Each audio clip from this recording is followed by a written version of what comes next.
Today we're about to start an interiors photo shoot at my house in the Buckhead neighborhood of Atlanta. It's only had one previous owner, and that owner built the house with her husband in the early 60s. She was my client. I renovated the basement about 6 years ago, and she said she needed to go to like a smaller place, and the only person she'd sell it to was me, and now the house that I've always wanted is mine.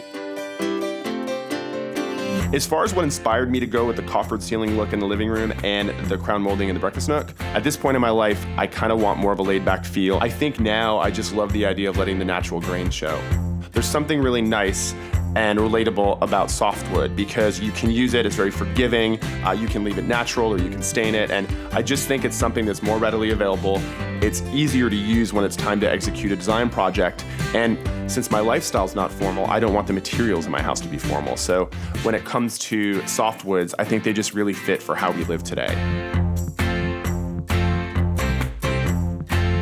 One of the things you don't really see when you look at beautiful interiors, you just have mounds and mounds of extra, different floral options, a lot of different books, stacks of magazines, different throws, because once the shot is set up, you really don't know how the real accessories you have in everyday life will translate. Since the next room over that's adjacent is blue, it makes sense to add a little bit of blue to that room to make it all relevant. To take the room from looking a little cold and like a catalog and making it seem more like a house that somebody actually lives in that has a soul. I wonder, this might be our shot. There is no technology between these 3-4 fingers. And we're good. Overall, photo shoots are my favorite part of what I do. I love the idea of capturing a room forever. I think when it comes to that one finishing thing in every room you should never neglect is your ceiling. The ceiling really gives you a chance to play with architecture and make a room special.